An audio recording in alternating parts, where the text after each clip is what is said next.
Welcome to Aakar Physics classes. Hello friends, we are going through a series of sessions for chapter motion. This is the last session of the chapter, and there's a series session number 20. Okay, chapter is motion and class 9 series C board, right? Some of the points were remaining that I'm going to first discuss, and then we are going to have, this is a question series. Okay, the session is question session actually. Okay, nothing is there to discuss but only to have questions. Okay, questions for you to check. Questions for check. Okay, but before questions, let me discuss a few points. These points were left out by me, and I thought that I should discuss with you. What actually is the speed of a body in uniform circular motion? How to find it out? That we'll discuss. So when a body is in motion, in circular motion, okay, if it is going through a circle and moving in a circle, so definitely the velocity or the speed is going to be given by what? V is equal to, we know that V is given by distance upon time taken, correct? Now what distance will be here? You can see it is a circular motion.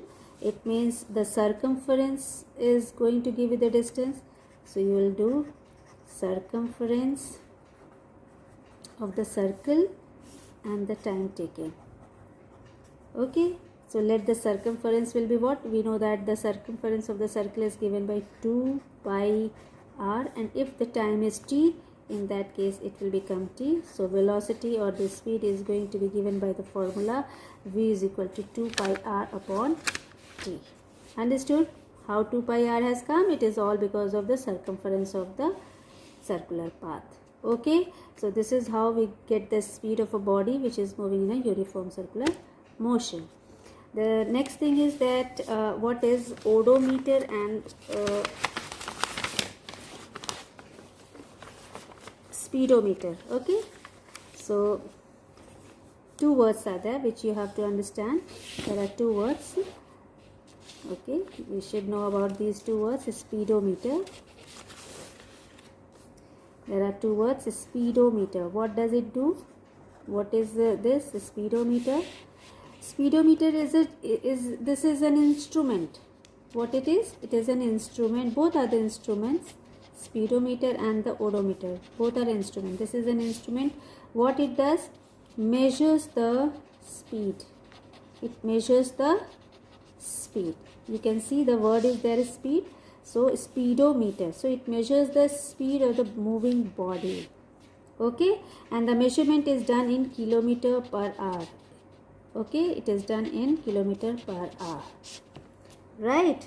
And then we are having one more instrument, that is odometer. What is the odometer? Okay, odometer is what? It is also an instrument.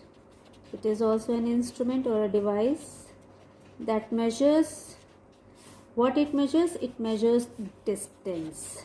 How much distance is covered by the object. So odometer gives you the distance. It measures the distance covered by the body, and it also gives in kilometer. The distance is measured in kilometer. So I hope you have understood with all these three topics, and this is with this the chapter is over. Now let us come to question bank. I'm going to ask you some of the questions. I'm just having blank answers here with me.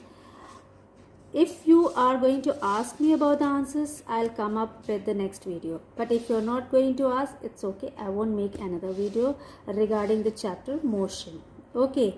Now, those who feel that the questions are tough, they can consult or they can go through the series of the session. I have completed the chapter motion in 20 sessions, and you can go through. Those who have come for the first time or those who have not clear with the concepts, they can go through the session from the beginning of the chapter, and they will come to know each and every point very clearly.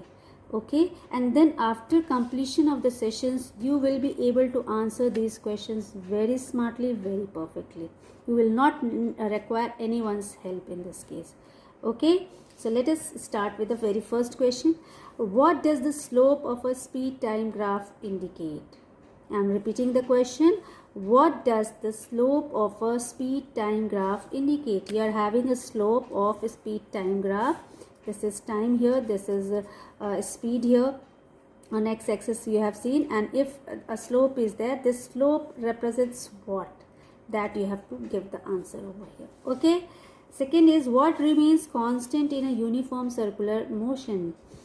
What remains constant? If a body is moving in a circular motion, what is constant in this case? That you have to mention here.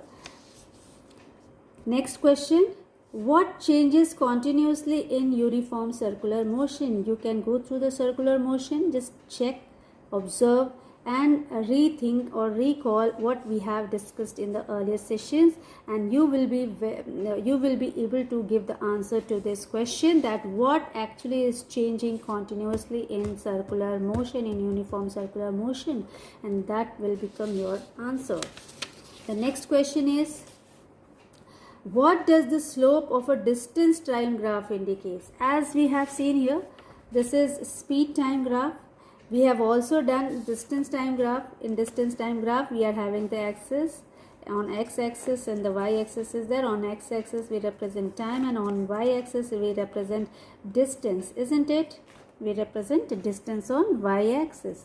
So in this case, when you are getting a graph, what does this slope of the graph gives you? This is the question asked here, that what does the slope of a distance time graph indicates? What does it indicate? That is going to be your answer. Next, name the type of the motion. The last question. Only 5 questions I will be asking, and you can check out where you stand now. Okay, name the type of the motion in which a body has a constant speed but not the constant velocity. Try to understand this question. We are talking about a speed as well as we are talking about velocity. Speed is connected only with the magnitude, whereas velocity is connected with the magnitude as well as the direction. So try to understand the concept and get clear with the concept, and then give the answer to this question, that name the type of motion in which a body has a constant speed but not the constant velocity. So these are the questions on which you can check yourself. You can find out where you stand with these questions. If you are able to answer these questions well and good, it means you have a very clear concept with the motion chapter. But if you are really having any problem, if you feel like having any trouble, still you are not clear with the concepts, and in that case go through the sessions properly. Don't leave a single session of these 20 lectures.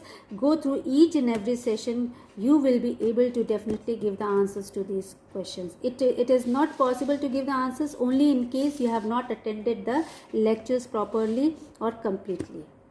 So I hope you are going to cover all the lectures. You are going to understand every concept. If you have still any doubt or any query, you can ask in my you can ask through the comment box. I'll just try to do my best to clear your concept. Thank you.